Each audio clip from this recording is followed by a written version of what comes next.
Okay, good evening, everybody. Welcome back to another episode of Mondays with Moshe. Tonight, we have Dr. Howard Glasser, who is the founder, creator of the Nurtured Heart approach. Now, I think we all understand that, at least at this point in time, at 2021, we all understand that children do well when they're nurtured. Every child needs to be nurtured from infancy.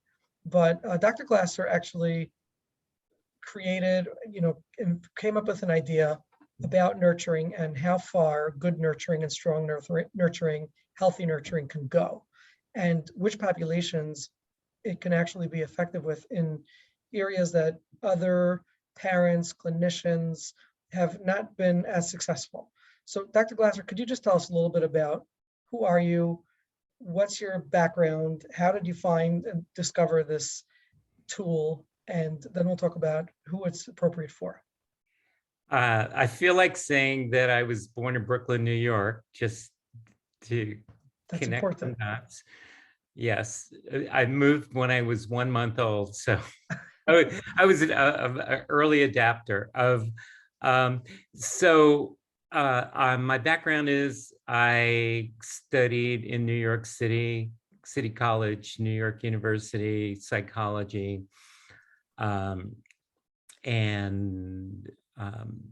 at some point after a lot of circularity in my life, I arrived at actually working in the field of family practice.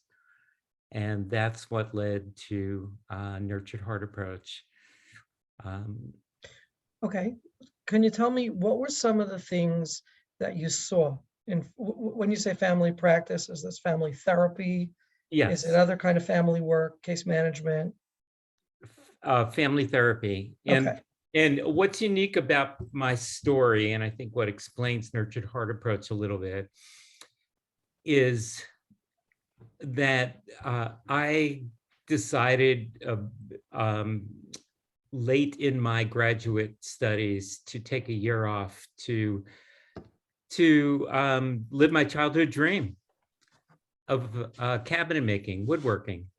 And I thought I'd take 1 year off and then finish my doctorate and just be a clinician. And 1 year turned into 15, but where that figures in is that when I resumed my career in psychology, I was working in a clinic that had intense children. They were often labeled ADHD. And I dusted off all the theories and beliefs and practices I had learned 15 years earlier, or all those years earlier. And I got to see that all my best advice, all my heart-rendered advice was actually not helping. And to my eyes, my advice was actually making things worse, which made me commiserate with the families a lot, because I felt like I was in the same boat they were. They were simply there trying as hard as they could to help this, intense, challenging, difficult child to, get with it and to come to their senses and to behave. And here I was giving advice, and I realized that my best ability to give advice, it wasn't helping.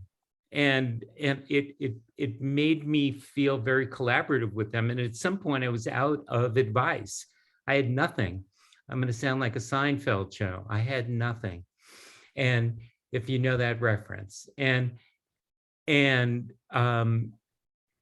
it was in that space of not having any formal theories and practices to give that I began to see that there were some things parents said to their kids that actually warmed their hearts, that actually brought their kids closer. If it was like a magnet, it brought the kids closer. None and the parents often were none the wiser. They didn't know they were saying anything that was helpful. And often they thought they were saying, when they thought they were saying something wonderful, you could see the magnetic field between the kid and the family grow further away. The child was leaning back, like was pushed away energetically. And I began to wake up in the middle of the night with ways to explain what I was seeing and ways to help parents take advantage of the energy that they wanted to have closeness with their kids. They didn't want to push their kids away, but nevertheless, there were so many things that parents did that actually did push their kids away. So I began to have, wake up in the middle of the night with ways to explain that. And I would go to the family and I would see them having what amounted to an awakening. I would see them go, oh my goodness. I'd explain something to them and they go, oh, I don't want to give my kid, in effect, $100 bill for making a bad choice or for doing the wrong thing. I want to say things that are going to be enhancing. I'll give you an example. And now I'll start making sense because I know I've been very vague. So there's probably no one on this call who doesn't want a greater amount of respect to happen in their household. I think most human beings are fans of that concept. We want kids, we want to engender respect. And when kids are being respectful, if we're kind, loving parents and all we have is normal approaches, traditional approaches, we say, once in a while, we say, thank you. We say, good job. Am I right about that? Because we want to reinforce their respectfulness. However, as busy as we are, we're never too busy for a problem. And if there's disrespect happening, that's when we have so much to say. That's when we give our great lectures. That's when we deliver our sermons. That's when we're poets. In your language, I think you call it energy, right? That's where the energy Yeah, is. we give lots of explanations. We lean in, we get emotional. We give a lot of energy for disrespect. So here we are saying to a child, we will love respect. We want you to be more respectful. But meanwhile, we're actually giving the gift of us to disrespect. And kids come to feel more valued and meaningful for when they're being disrespectful. They're attuning to the energy underneath what we think we're saying. We think we're saying something cool. We think we're saying something motivational and inspiring or reprimanding. We think we're, saying all the right things, but underneath what we think we're doing, we're basically telling kids we love disrespect because our energy runs the show. Does that make any sense? Yes. So what you're saying is that the underlying message is we give energy, we give attention, we make noise, we give emotion to when there is disrespect, and the content that we give happens to be a reprimand of on the disrespect. Yes. Yeah. So, and the kids are going to take to the energy and the attention much more than they will to the content and the lecture. Exactly. The content it barely scratches the surface. It's the relationship they're drawn to. So intense kids, and I bet everybody here can relate to what an intense kid is, and you probably have a kid or two in your household who's intense. And intense kids need intense relationship. They crave intense. They want more bandwidth. Nobody wants to go back to dial-up. We're all here because of internet. Nobody wants bad internet service. We all want better broadband. Kids find that they get better broadband by way of negativity because we advertise it. We dangle the message there by in the way we deliver the gift of us. We give better connectivity, better relationship when things are going wrong. When things are going right, we're pretty skimpy. What we have to say is pretty measly. I want to give you case in point. I once had an interesting conversation with a person who was extremely sensitive. Yes. And he was an associate of mine, and he was working with a family, and there was family protective services, child protective services was involved, and there was some incident that occurred, and I knew that being that he was so sensitive, he would need me to back him on this one. So when I was speaking to him and he was complaining about what happened, I said, I can't believe that that's what they said. I gave a lot of emphasis to pretty much that so that he should feel that I was backing him up. But because he heard emphasis and he heard affect and emotion, he immediately assumed that I was criticizing him. So he wasn't paying attention to the content as much as, whatever triggered in him when I was saying, I can't believe they said that to you. They should be behind you. And he says, why are you criticizing me? What did I do wrong? So just, that's a great example. Yeah. And I think our kids read energy like Braille. And they're so much more attuned to the truth of energy. So the good news is the corollary is we could take advantage of the same energy. So we can actually build their inner wealth. We can build them up. We can bring to their attention when the qualities are used, all the qualities that we adore, like respect, like responsibility, like honesty, like compassion, like all those great qualities, we can actually bring forth. So I can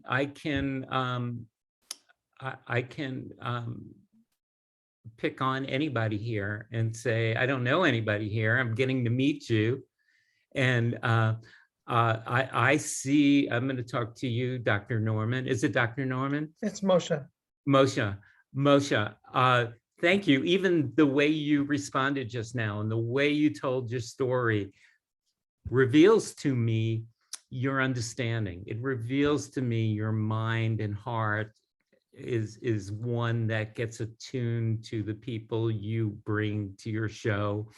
And you've been incredibly respectful to me in the moments, in the 10 minutes that we've been together, and you've been extremely kind, and it took me a while to find my footing in explaining, in responding to your initial questions, and you showed compassion.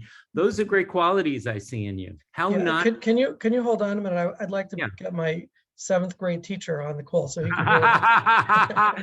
Yeah. Okay. So I'm gonna actually make it. I know for some people that's a little hard to digest, but I'm going to make it a little more allergetic, like more of an allergy. Is how not great would it be if you were being disrespectful? How not great would it be if you were not showing compassion or not, honoring me? You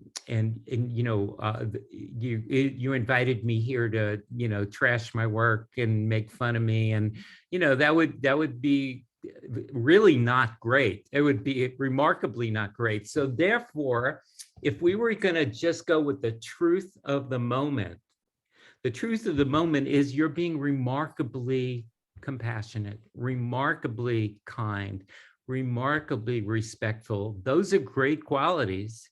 And I see those great qualities in you. And I promise you, we could do that with our children. I promise you that when we do that kind of thing with our children, we could almost pull those qualities out of thin air, but in no way being dishonest. In no way. Dr. Glasser, I took the Nurtured Heart approach course that was given by the local CMO. And I also took it given by Yal Wolfish, who I see enough. Yeah, Tony and yeah. Yal Wolfish are on the call there. Yal is a Nurture Heart trainer. And you know, I think as much as we talk about it, and I know there's a lot of questions. I have a couple of questions, and I see the audience has some questions, but as much as we talk about it and try to explain it, some of the results really speak for themselves. Number one thing that I found extremely striking and touching about the approach was when I learned from, and again, this is a long time ago, I took the training, but I learned from the trainer how, what was it? What did he call it? Finding the silver lining or something?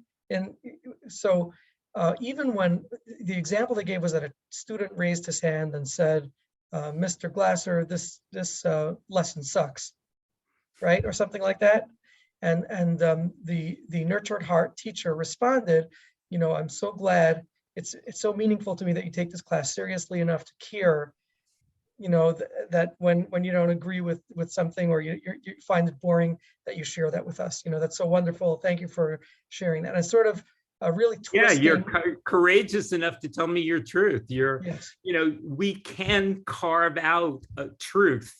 I'm not a fan of making things up or BSing right, anybody. right. I am a fan of telling the truth, but there is an uncanny ability within all of us Mhm. to see greatness and to speak to greatness. I mean, we typically reserve our poetic nature for when things go wrong, and then we have a million things to say, and we're so good at seeing what is wrong.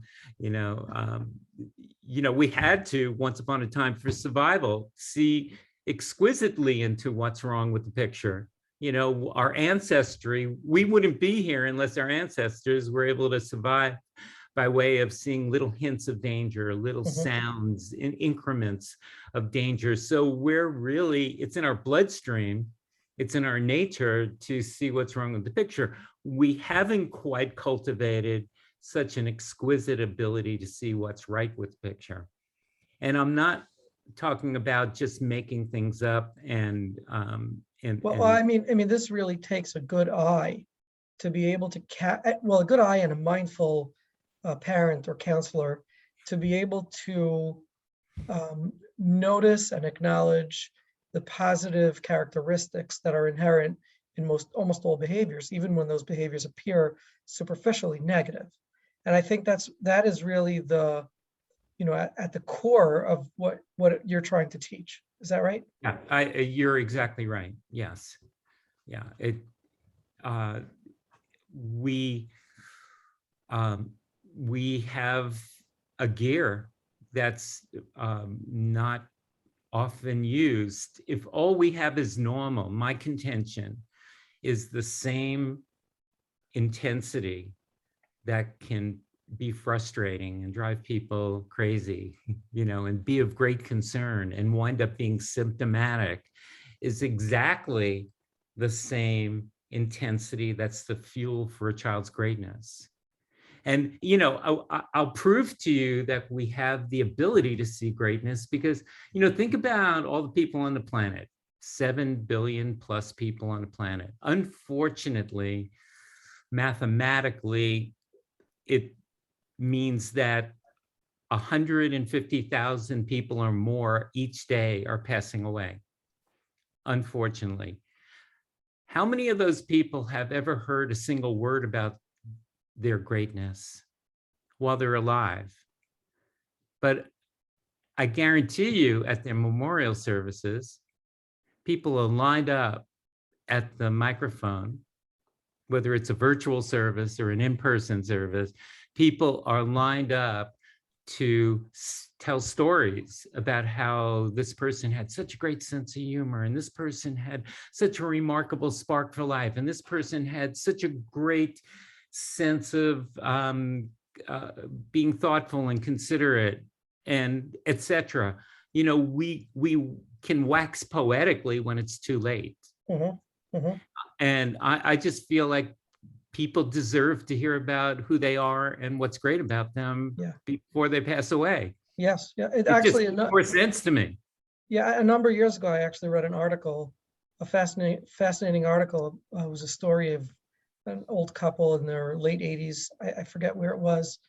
And they decided that why should they wait till the fateful day if they can have their funeral earlier and eulogize each other. So they actually had a formal funeral. They eulogized each other. They had all their friends come. They said, what better nachas can there be for us to eulogize each other and hear everybody say beautiful things about us?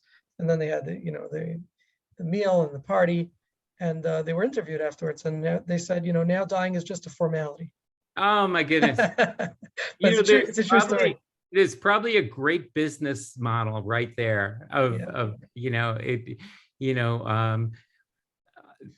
it would be so marketable. Why wait to the funeral to eulogize somebody? Yeah, I'm so glad they had a good experience with it. Right.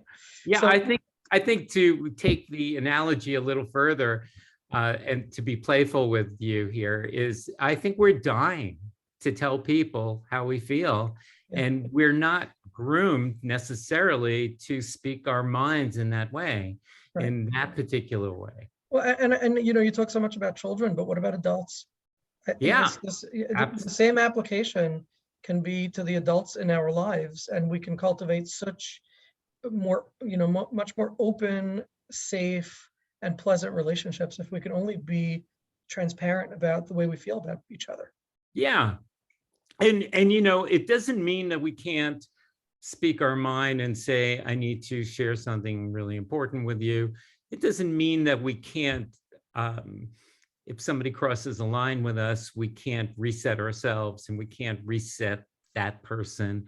It doesn't mean that we have to give energy to a negativity. It means we could reserve our energies for what is really meaningful to us, and we could tell people in an aligned way instead of an upside down way, an accidentally upside down way. Yeah. Dr. Glasser, there's a couple of thematic questions that I hear come up. Okay. Please. And I just want to actually, I know there are some fascinating nurtured heart approach training videos that have been shown in the trainings. I don't know if you have them offhand, and we didn't have time before the show to actually, go through them. But if you would like to show any of these videos, especially with the autistic population, that I recall a couple of videos that were shown in the trainings. If you have them offhand, would want to share them, that would be great. If you want to send me a link or something and I'll share them, that would be great too. I would have to dig them up, but I could tell you, I mean, it might be awkward and it might take me a minute, and but I might be able to. I haven't done this with Zoom. I usually have them all prepared. So okay, so if you scroll and look with them for a minute, I just want to make one or two announcements. Okay. So you can take that time. Number one, I see that some people are asking questions in the chat box. It's sometimes hard for me to monitor that. So for those of you asking questions, I encourage you to please click on the button on the bottom right of your screen. I think it's the reactions or one of them, and that allows you to raise your hand, and you can ask the question in person to Dr. Glasser. I'll be happy to answer them. And in the process, probably to throw some praise your way too. So here's your chance. If your mom or dad hadn't given it to you, you'll get it from the good doctor. One of the questions that people ask that I think is a worthy discussion, and I know that the nurtured heart trainers get oh, actually she's raising her hand right now. Okay, go ahead, ask the question. Hi, yes, I took the course probably about a year ago, and Can you just say could you just say your name? Yeah, my name is Mahama. I took the course about a year ago. I can't say that I consistently implemented it. So I'm here for review. And also I had a question that I'm not sure if I just missed it when the person, discussed it, or if it wasn't presented, but what about when there's really bad behavior that I understand you don't want to give energy to it, but if you're talking about siblings hitting each other, or just sometimes there's some bullying that goes on between siblings, what is the reaction if you don't want to give energy to it? Yeah, that's if I find a video, that's the one that I would show. And basically the answer is I don't believe in ignoring anything. I feel just like in sports, a foot on the line, a toe on the line is a toe on the line. So if you have a rule in your home, no disrespect. If you have a rule in your home, no bad words or no name calling, then a little bit of a bad word or a little bit of name calling is a broken rule. In which case, I like to just say, reset to the child, not yelling reset. I like to say it in the most unceremonious way possible. And then I like to pull the plug on the gift of me for a second or two. As I turn away, I say reset to the child. I turn away. And what we really wanted was the child not to say bad words and not to do name calling. So as soon as the name calling stops for a second, that's when I want to resume and go turn to the child and say, thank you for doing your consequence. Your consequence is over. I know that sounds absurd to you. I know it sounds like, what happened? We didn't give a consequence. There was nothing. But actually, the gift of us is the consequence. So we're pulling the plug, just like an appliance. It won't work anymore. And then we plug back in and say, thank you. Now your consequence is over. You did your reset. And now you're not saying bad words. And now you're not name calling. You're being respectful. Those are the muscles we want to build.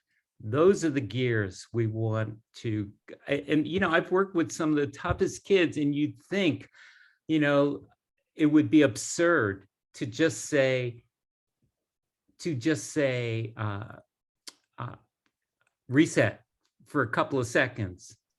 But I'm playing hardball. I'm really a fan of being a warrior with the truth of the moment. So the truth of the moment is the child broke a rule. I'm going to hold them accountable, or I'm going to get them to think they were held accountable. I don't want to be punitive. I don't want to be drastic, because then I'm accidentally giving energy to their negativity. And I don't want to do that. I refuse.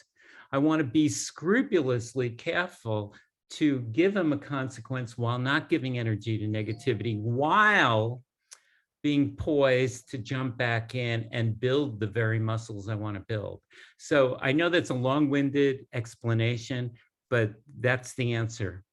Is there's an exquisite little thread of availability to have incredibly effective consequences without accidentally rowing in the wrong direction.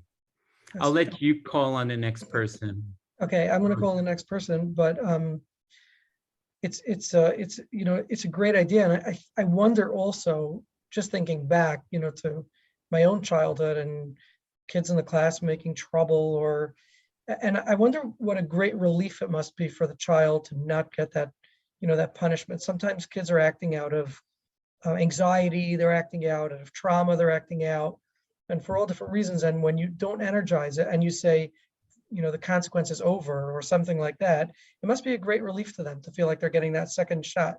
It would have changed my life, Moshe. It would have been completely different. Well, I'm from Brooklyn. Life altering. What's that? I said I'm from Brooklyn too, so there must be some similarity. It would have been life altering to have that be that simple and to be able to resume life. It's like being on a Zoom call and you get knocked off, the internet fails for a second, and you get to resume, right. And you get to be back in your life, and it's almost like it has, by saying to a child, your consequence is over, thank you for doing your reset. And I could see, you could honor them by saying, I could tell you're still frustrated, I could tell you're still mad, you're handling your strong feelings well. That shows me your control. That shows me your strength on the inside. That's really beautiful. Those are beautiful qualities.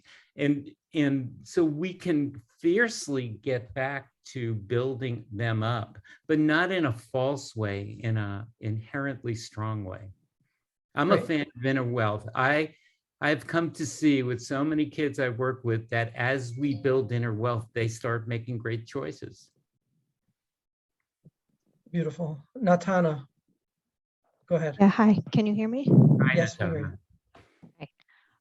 I have a few questions. I don't know if we'll get to all of them, but number one question, I asked one in the chat, but I brought me to one that comes before that, is how do you help a parent be able to have that focus and have that shift when they are struggling with their own greatness and their own ability to stay focused on, the possibility of bringing out the positivity in their child, and is currently getting really stuck in their child's struggles when they are really overwhelmed by a lot, externally that's going on a personal level or the circumstances of their life.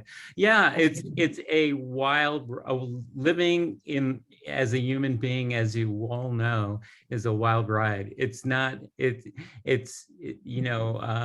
we get a moment or two of easy life and perfection, that's a miracle.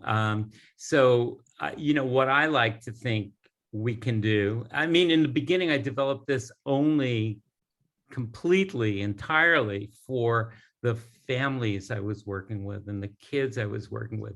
Occasionally, I'd be asked the question, a beautiful question like yours, Natana, where the parent wanted help for themselves. And occasionally, I would coach them how to use the same approach on themselves. And I got to see that it had viability. And then, at some point, I decided I was going to use it on me because it was the only approach I then had faith in. And I got to see that I too could take my human frailties and strengthen myself and talk to myself in my own conversations, instead of reserving all my conversations for beating myself up and taking myself to task and feeling frustrations. I was able to channel that same energy, just as we want to help a child use their same intensity to make good choices and to have it be the fuel for their greatness. We can do the same for ourselves. We could take our daily frustrations, we could take our moment to moment frustrations during the course of a day, and we can choose, instead of piling it on, we can take that same energy into our heart and we could go, okay, what quality of greatness is going to help me here? I know I am going to have more determination. Okay, I'm going to tell myself, I'm going to send the energy out to myself and build up my determination. I am great determination. So we're doing the same thing as we do for kids. I'll tell you my biological reality is, and this is just me, Howard Glasser, making this up, but in the way I see things, our lungs are fascinating. Think of how our lungs breathe air, and it has this miraculous ability to take the nectar out of air, oxygen, and send it where oxygen is needed. It doesn't go, okay, I'm not going to send oxygen to the left arm or the left earlobe. It sends oxygen to every cell of the body. I think our hearts have this uncanny ability to take energy and to get the nectar out of energy and to put a message on it and send that message out to ourselves. So to answer your question, Natana, I think we can actually serve our own cause while we're serving the cause of others. Yeah, beautiful. Yeah. Thank you. You're welcome. Do I have time for another question, or? I'm going to leave that up to Moshe. Yeah, He's take one the more. We band got some leader. other- Go ahead. Okay. So, thinking of That was very sensitive and kind and considerate and compassionate of you. Those are great qualities I see in you, Natama. Thank you. So I was thinking of the mother, and now I'm talking about the child that I'm working with the family of, that this child, when he asks for something from his mother, he doesn't take no for an answer. And when she tries to even say something like, I know you really want it, or it makes sense that you would, you want this right now. It's hard for you to hear no. He's like, don't give me that. Don't talk to me. Just do it. Just, make it happen. Even with a child like that, like he doesn't even want to hear words. He tunes her out. So even with a child like that, who's responding in that way, do you find that even they can tune in once they're hearing about their greatness instead of hearing validation? Absolutely. I'm not saying it isn't a dance. It is very much a dance. To take, essentially, Nurtured Heart has 3 stands. Here's what I'm not giving energy to. Stand 1, if this mom, if this child who's demanding and commandeering and remarkably powerful in his old paradigm, and he believes he gets his mom to, he's under the impression that his negativity gets relationship. So all her explanation of dancing around the facts and trying to placate him is still more energy, more relationship to his negativity. Mm-hmm. She needs a rule where she needs to have really clear rules, like no negotiating, no arguing, no meltdowns. And if he breaks a rule even a little bit, she needs to just simply say reset. And then all the delicious things, loving things she wants to say to him, have that take place when he's not arguing, when he's not negotiating, when he's taking no for an answer. She's got to get really good at finding the times when he is taking no for an answer. She's got to get really good at accusing him of success when he's not breaking rules. So there's it's like dancing on the head of a needle, but once you get used to it, it's actually exhilarating and it's actually fun and it's actually so doable. I've worked with people who are the least likely people in the world to be great parents, and I've seen them become extraordinary. And I love that. I love the simplicity of Nurtured Heart approach. It actually is utterly simple. Well, I actually resonate a lot with Natana's question. First question, that was going to be one of my questions tonight, which was the one of, I think many of us can connect with the concept.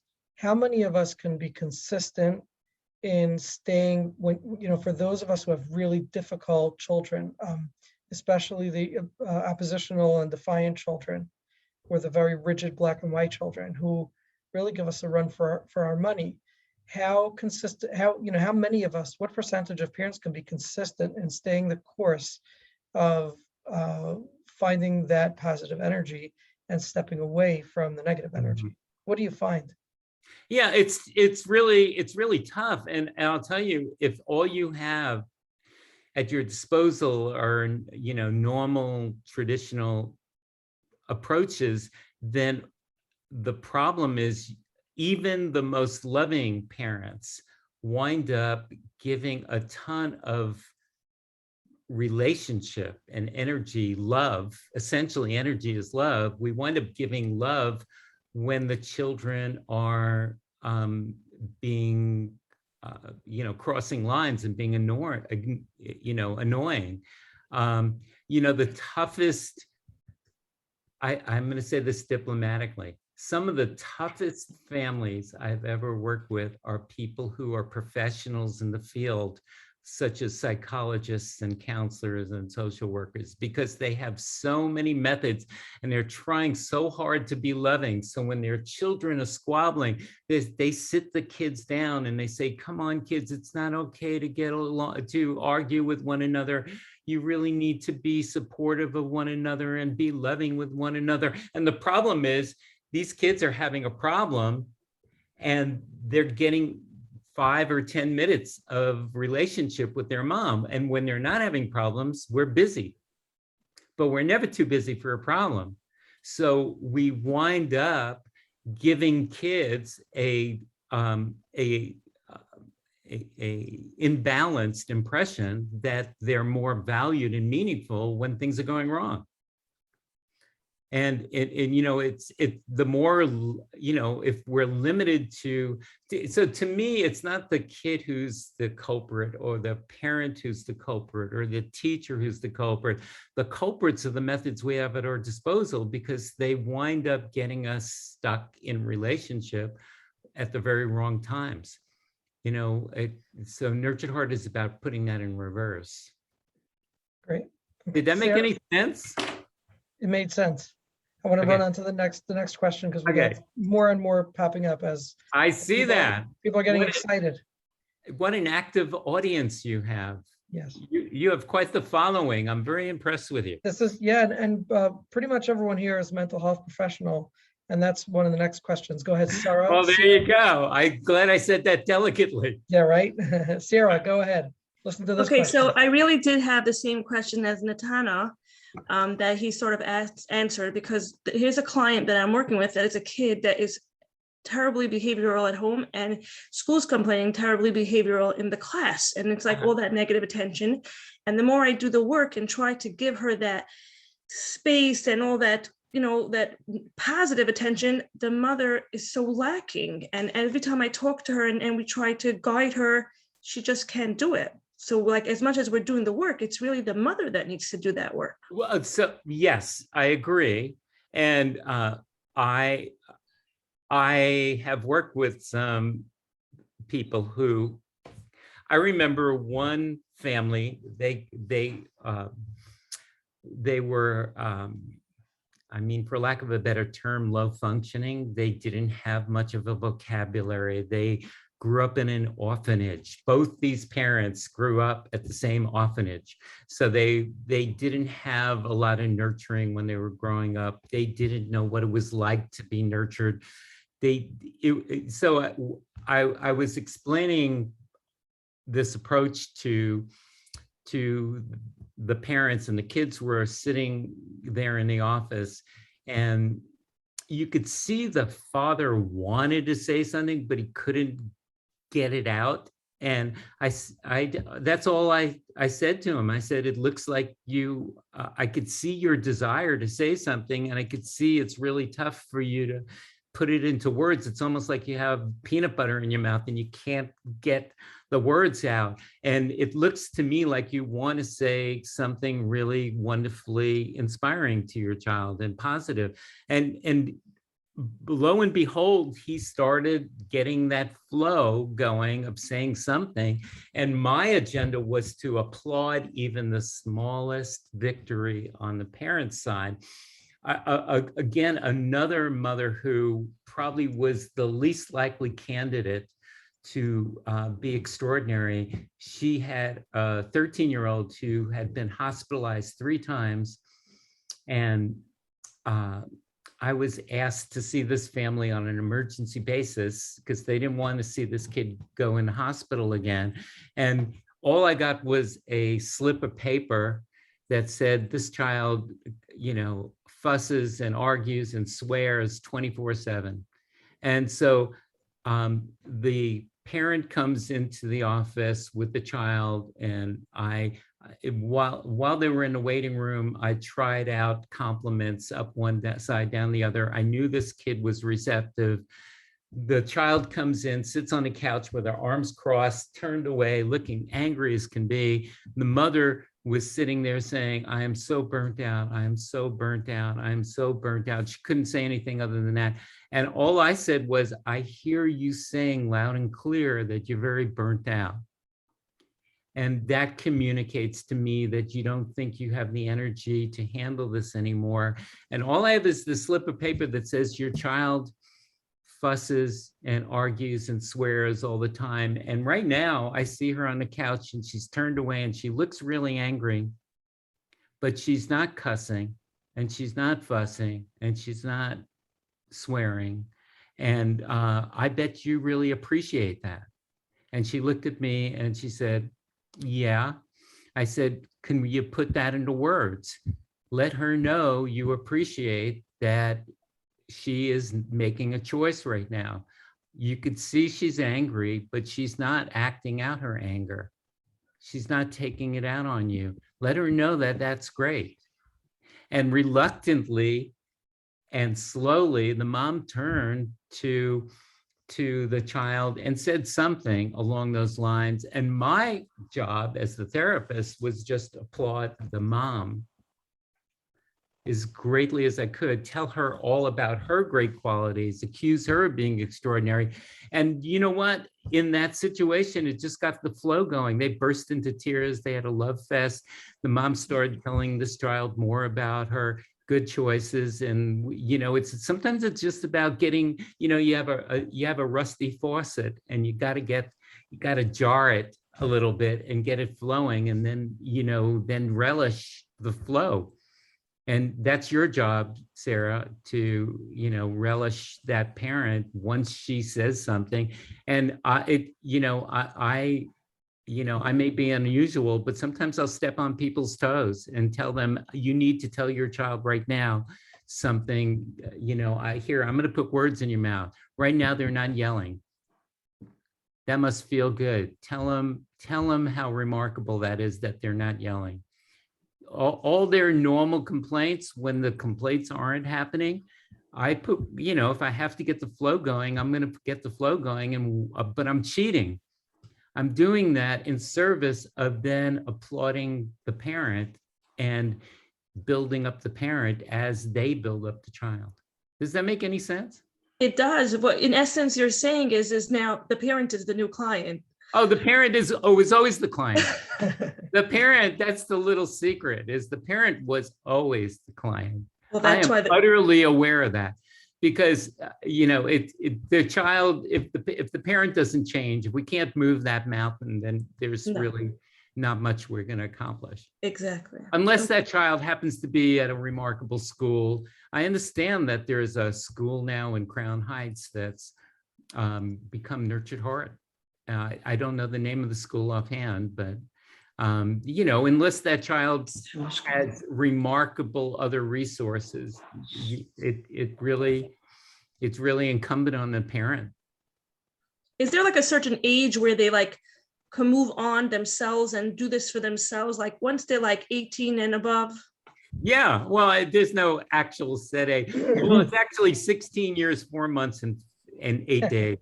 I'm just being funny. No, I think there have been a couple of families I worked with once upon a time where I gave up on the parent and I said, I'm firing you guys. I'd like to work with your child. I'm going to help your child parent themselves, because I get that you want to help and you say you want to help and you're here for help, but you know, I've had no success in getting you to change. Once in a while, that alone will get the parent to move a little bit, but you know, when push comes to shove, yes, you can, Sarah. You can work with that child and essentially teach them how to have that inner voice that's going to serve them. Okay, let's go on to the next question. Rifki, go ahead. Okay, thank you. So I got from what you said about resetting and that you kind of turn away, and then, you know, that is the consequence, that you're turning away the gift of youth. Sounds great. What happens if a child is out of control and just turning away is not going to change the behavior? Yeah. And so you kind of have to do something. Yeah. You're very astute, and you do know that I've barely been, you know, it wasn't the right circumstances to give more than a sketchy thumbnail of the Nurtured Heart approach, and I hope you follow through.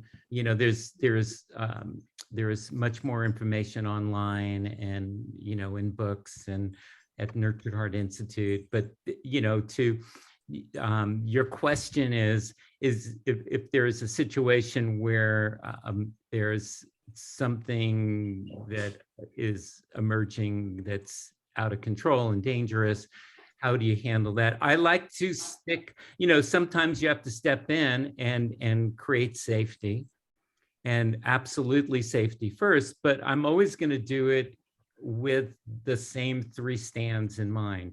And please know, I don't know how, to what time, I think it's almost 10 o'clock where you are. I don't know how long, we never talked about how long this podcast lasts. So It's 6 hours. Oh, okay. I'm utterly aware. I love your sense of humor. I'm utterly aware that I probably won't get to explain the nuts and bolts of this approach.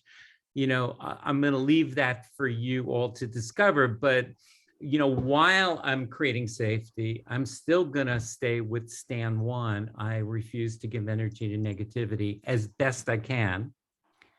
And stand 3, I'm going to stay with the clarity of the rules. So I'm helping you reset now as I move the kid away from wringing his brother's neck or whatever the situation was, or damaging something.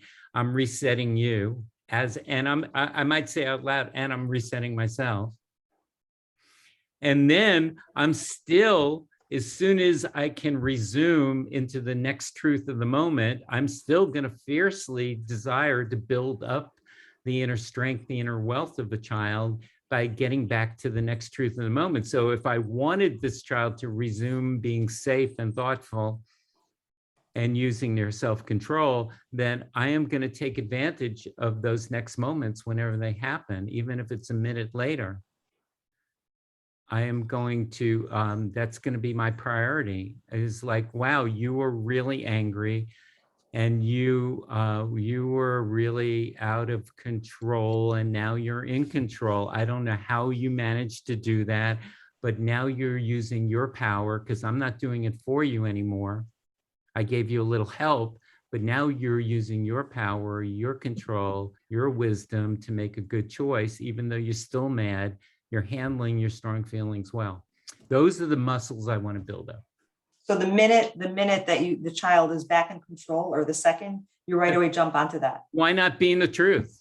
Mhm. Otherwise, we're not being in the truth. I think people really want to be in the truth. Well, if the truth is that the child's breaking a rule, they're breaking a rule. Why give them warnings? Why pretend it's not happening? Why not just hold them accountable by saying reset? But then as soon as the problem's not happening, let's be in the truth there too. We are so liberal in giving credit to kids when they're doing something wrong. Let's give credit to them when they're doing what's right. Thank you. Oh, you're very welcome. Thanks for that brilliant question. I really appreciate you listening deeply. Thank you. Okay, so we usually go till somewhere between 10:15, and we'll extend it a little if it's still hopping. So Okay. we do have another at least 20 minutes. Okay. Malka has a question. She's a regular participant. Go ahead, Malka. I know, I don't know how because you keep getting really good guests. I wasn't supposed to be a regular participant, but you keep getting really amazing people. So, Mr. Glasser, thank you so much. I also took Nurtured Heart, and I had my husband, who's not a therapist, sitting in on most of this until the person I'm actually going to ask the question came upstairs. And so he's downstairs with her. So I want to talk about teenage girls. Because I found that your approach worked really well with my younger kids. But I found that so she's now 14. So I think I took it a year or two, somewhere over COVID. Like I think I took it also with Natali, who I've known for many years. We went to social work school. Natali. Yeah. The Wallfish. Yeah, we were in social work school together. And I think she knew we were taking the course because one of their kids. What did you want to ask about teenage girls? How do you, there's two questions. So part one is sort of like, how do you deal with a kid that's like, I know you're doing Nurtured Heart, and they would just answer you back in a very snarky, like, oh, I noticed that you're noticing me. I noticed that you're trying to compliment me. Oh, I noticed that you're trying to be a good mom, but it's actually being an annoying mom. That's great. Well, that's a sign that you have a brilliant child and that they see through. And I would just be truthful with them. I get that you see through me. Yes, you're right. And let me tell you why I'm being annoying. It's weird for me too. I would just be frank with them and say, with your child and say, yeah, I didn't like how it felt to give you attention, relationship for what was wrong in the past. And yeah, I am doing my darndest not to do that anymore. And I am now doing my darndest to see through to when you're making good choices. And thanks for letting me know you see through me. It shows me your wisdom, and you're saying it in a kind way. I know you want to be snarky, but you're being funny, actually. And I like your sense of humor. I would just play along with it and just say, and it's weird for me too. I'll try and stop. I won't say anything nice to you anymore. Oh no, I can't stop myself. I've really liked it. I would just play along and be goofy and just refuse to quit. The reason why she's doing that is she sees you're doing something different, and she's trying to throw some tacks in the road to see if you're just superficial and you're going to throw the towel in, and whether you're going to quit on her. And I would just, my personal favorite way of going about this is to up my game and to turn up the dial and do it even more. And I could give you an example. I mean, I could be funny about this and say, oh yeah, she has a good sense of humor. I want to hear it. I may have to wake you up in the middle of the night. I know it's hard for you to hear this when you're awake, so maybe I'll wake you up in the middle of the night and tell you about how great you are. So I've only had a few people do that, and then the kids listen better the next day. That's for sure. They don't want to, you just get theatrical and you say to your child, I'm really sorry for waking you up. I know you need your sleep, but I got to tell you something wonderful about you. I got to tell you a few things because I couldn't sleep and I need my sleep. So I need to get this off so just listen up for a second and then I'll let you get back to sleep. And the child goes, Ma, okay, I'll listen better when you give me compliments. You're fighting for your child's life. It's not going to serve her well to be snarky and to contradict people. It's not going to serve her in any manner of speaking, in any aspect of her grown up life. So you're really fighting for your kid's life. This is a heart attack. This is really important. So often with more challenging kids, I just turn up the dial and do more. Okay. Do more. Let's take a question from Shayna. Go ahead, Shayna. Can you unmute? Hi, thank you so much. Malka. Thank you. I apologize that I'm not turning my camera on. So the way that I understand like children's misbehavior, and this could be like a very juvenile understanding, but I see it as like a communication of a message of something inside of them that's like really not working. There's something hurting them, or they're trying to tell you something, whether that's adaptive or not. And like my concern is like that's maybe I'm just not understanding this, but I feel like that's almost being ignored a little bit. And then like, what if the child gets the message that they're only seen as great and they're only like appreciated because of those positive traits and not when they're in that space of pain and acting out? No, it doesn't. In no way. I appreciate your sensitivity, and I've certainly come across that theory. It is a theory, that everything a child says is communication. It's a theory that could get us in trouble too, because if we are completely sold on that theory, we could wind up chasing our tail a little bit when a child is it doesn't mean at all that a child can't form an impression that mom comes when I'm depressed or when I'm withdrawn or when I'm anxious. Mom comes and hangs out with me, and I get prime time with mom. Mom really is deeply attuned and loving to me when I'm when I'm down in the dumps and when I'm hurting. And some kids become energetically aligned with showing up more depression and hurt and pain because they're getting relationship. I'm for getting kids.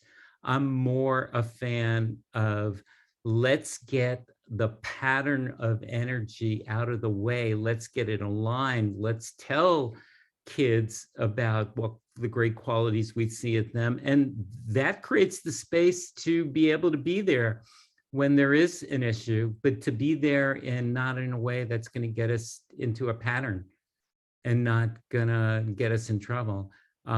So I don't see where Nurtured Heart impinges on being able to listen to the communication and respond to the communication. I actually think it makes the space for that to be done in a clear way and a clean way. Whereas I've seen a lot of caring people get in deeply disturbing relationships with their kids because they fall into this, this pattern of relating around problematic or challenging feelings. I don't know, Shana, I'm not sure if I'm responding as you'd like to your question, but I'm really trying to help. I guess I'm thinking like, is there room for both? Like, can you respond, and try to channel that energy and create that energetic relationship around the positive while also holding space and understanding what's happening for the child when they're in that, more reactive space? Yeah, I think you can. I think you got to do it with your eyes open. And I've taught kids, more recently, I've come to really personally like taking the energies of life and using those energies to grow.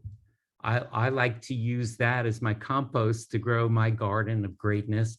I like to teach kids how to use their energy. So yeah, I see you're in despair right now. I see you are really upset about how the kids at school are treating you.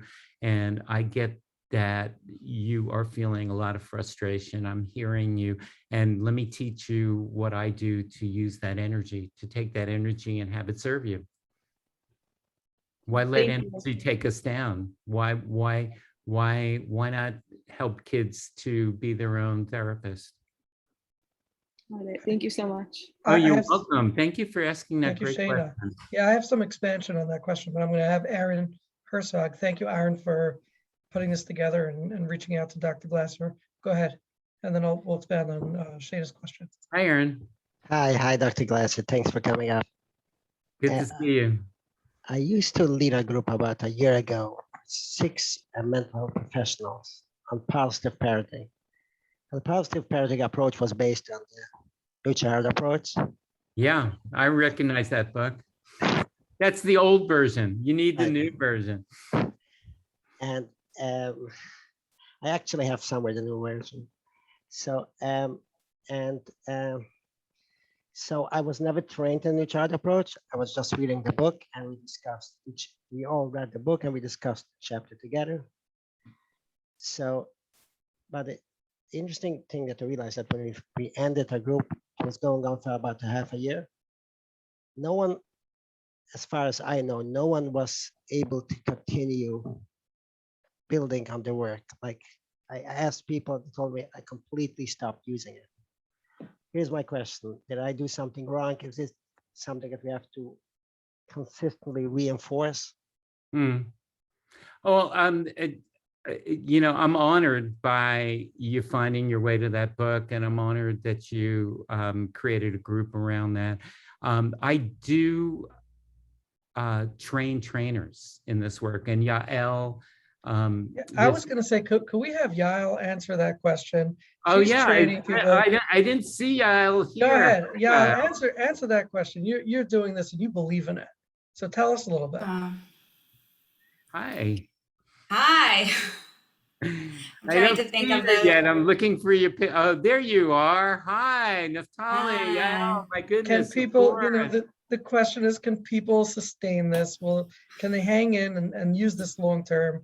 Or is it exciting in the beginning? Let's stay positive, and then they burn out. Well, I think this is also the question that you were asking before, right? Like, can you keep going? I'm seeing people keep going. I mean, we've been training people for about 6 years. It's definitely like a mindset that you're working on to become intentional about noticing what's going right. And I think it's a practice more than it's like a skill. You're learning a skill base, you're using it, and you're developing it. And it doesn't mean that it's perfect, right? Like there's no, I think that's where people stop with these kind of models is like, you know, they get to a place and they don't know what to do. A kid is acting out, like it didn't work, right? Malka was saying a teenager, right? It was hard. But that somebody that's intentional and that's working on it is able to reset and get back to it. So that's been my experience. You know, and I bet what Yael is not saying and what Naftali is not saying is they became certified trainers of this. And one of the things they learned while they were doing this is something called inner wealth coaching, where I bet while you're, and this might just be something Aaron would have no way of knowing by just reading that introductory book, is that while you're working with clients, you are really going out of your way to build up the inner wealth of the parent while they're building up the inner wealth of the child. And I don't know if you had that, you know, as part of your group, Aaron, but that might account quite a bit for the perpetuation that you're referring to. There's an argument that kids are in the you know, this is an argument that I hear parents contending when we present something like positive, you know, using positive and the nurtured heart approach. The complaint is, my kids are going to have to live out there in the real world, and in the real world, people don't compliment them and praise them wherever they go. Yeah, it's what's the rebuttal to that? Yeah, thank you for asking that in such a laser succinct way. That's perfect. Well, I've looked at that keenly. You know, I'm not a scholar. I'm just a astute observer, and I have been really focused in on that over a long period of time. And I've watched kids, including my 30-year-old daughter, who were raised on this and emerged into the world. And I watched how they navigate the world. And what I see is that kids who not only are raised to have inner wealth, but then learn to cultivate their own inner wealth, they wind up creating their social groups. They wind up being handpicking who they're gonna be friends with. They wind up cultivating their own work situations where they're going to be around people. It's really doable that people who become empowered wind up creating their own work situations or navigating the work situations that they're in so that they're acceptable. And then they become more clear on what they'll accept and what they won't accept. They become much more empowered in terms of what's okay and what's not okay. So I've watched so many kids now become young adults and into, you know, I don't know if 30 qualifies my daughter to be an adult. I would think so. And I'm just in awe of there is something to inner wealth. There is something to navigating your life in a way where you're not a victim and you're not just accepting situations that put you in a compromised position. So you know, maybe you don't, maybe you're just more cautious about who you're going to bring into your life. But the world isn't like that. It's true. but the world, there is plentiful companionship around seeing positive, and there is plentiful ability to build your own peer group and to build your own career around what's positive. So that's what I see empowered kids doing. Yeah, and I also wonder if children who are communicated so much positivity actually build really strong resiliency and inner reserves, because when they feel so good about themselves, if the world around them is negative, they can sort of brush it off because they Right. feel so good about themselves. I love that. I think you're right. I think you're exactly right. And then you have what you bring to yourself along with that, along with the reserves you have that you're calling resiliency. You have the ability to, see stuff that doesn't fit your way of seeing things and being able to be there in support of oneself.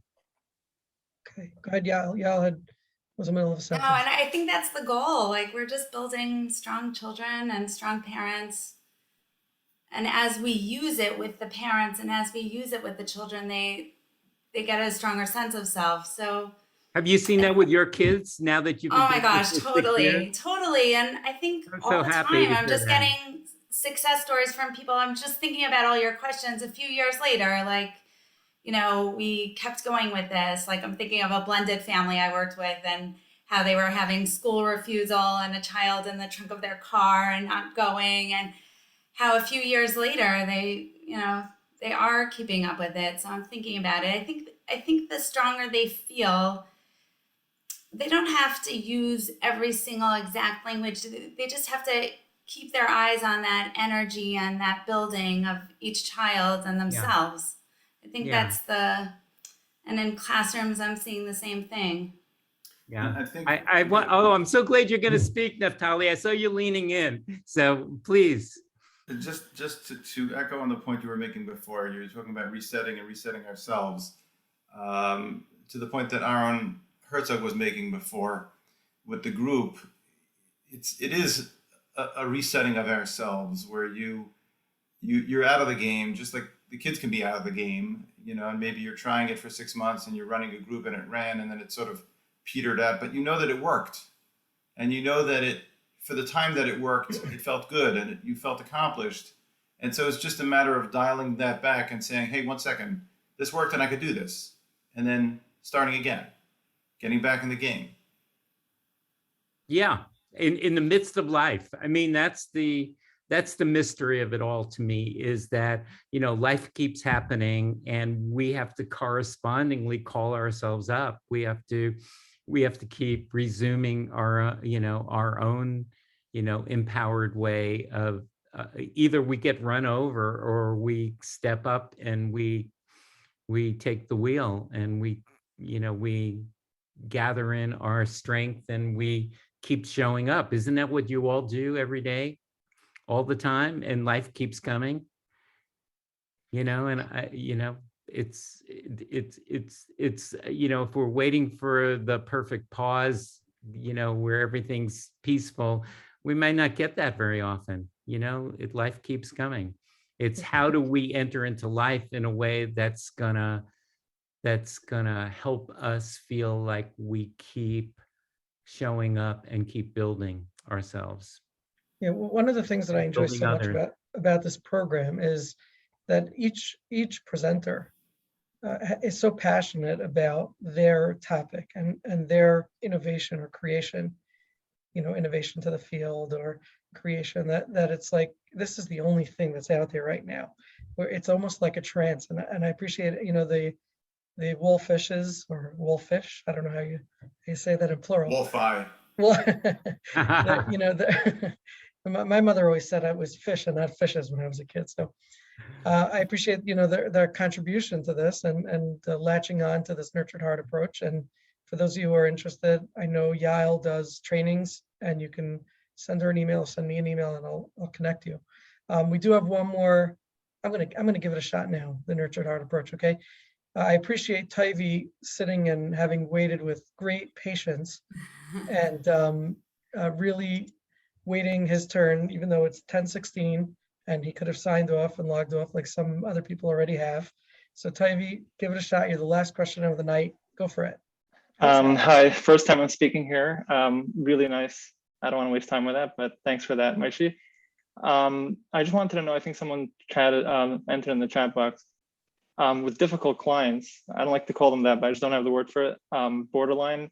How does this work? How have you seen this work with them? It sounds like something that'll be very helpful. Oh, hang on. Howie, I must have either muted you or you muted you. I will unmute.